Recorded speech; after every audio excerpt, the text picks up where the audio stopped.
Those comments have been made from time to time because enacting local legislation to protect national security has always been Hong Kong's constitutional obligation. That is written into the basic law.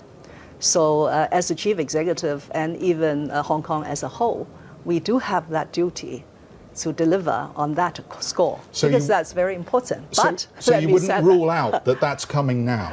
No, I wouldn't be able to tell you the time nor to commit to a timetable because, well, I have learned that when you said that you want to plan to do something, you have to have a level of confidence that you could deliver on that plan or that something.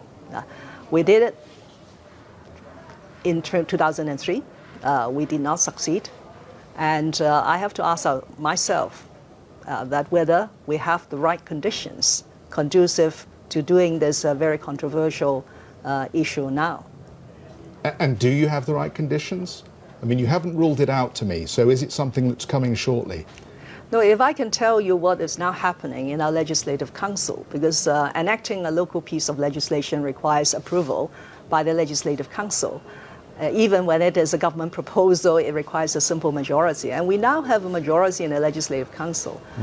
But we couldn't even have a chairman of a committee elected after 3 months. We couldn't have hundreds and millions of public works that the people need because they are jobs to be approved in time by the Legislative Council. So that is very telling of whether we do have the right conditions to push through a piece of legislation. The economy of Hong Kong is really suffering, and the projections for this year are not good either. Do you think that the law that has been passed in the United States to review Hong Kong on an annual basis only further undermines confidence in Hong Kong? Because this is the American government saying that there is something wrong with the way the Hong Kong government may be operating. Well, the U.S. Human Rights and Democracy Act is totally unnecessary and unwarranted. But whether it will affect confidence in Hong Kong depends on how the Secretary of State is going to fulfill that certification requirement. Of course, we certainly do not feel that there is anything wrong in Hong Kong's operation that will warrant that sort of a certification which will affect Hong Kong's status as a separate customs territory, because that was not sort of given to us by an external party.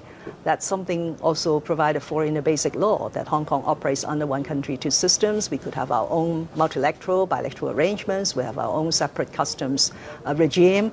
And we hold very dearly to those distinctive advantages under one country, two systems.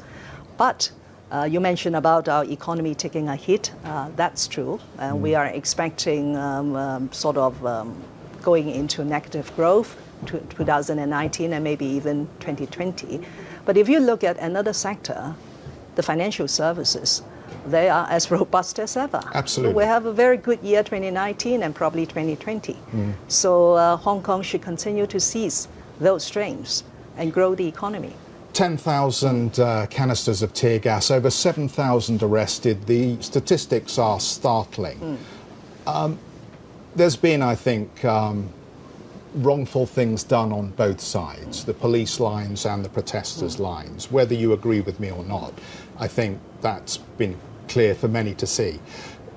Why not a full independent inquiry? Why have you been resistant to really open up what's happened in the last 7 months to a full independent inquiry? Now, I have to make it very clear, Jeff, the police is a law enforcement agency. They are asked to handle a situation which is very unprecedented.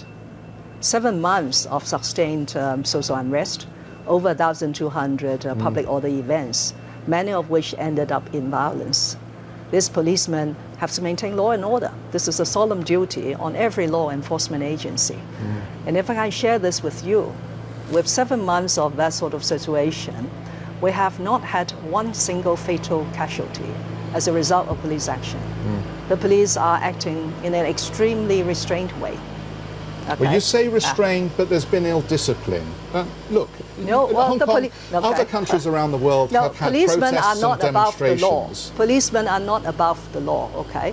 They will be subject to the same scrutiny as ordinary citizens. So we have well-established mechanism to look into police behaviors during law enforcement operations.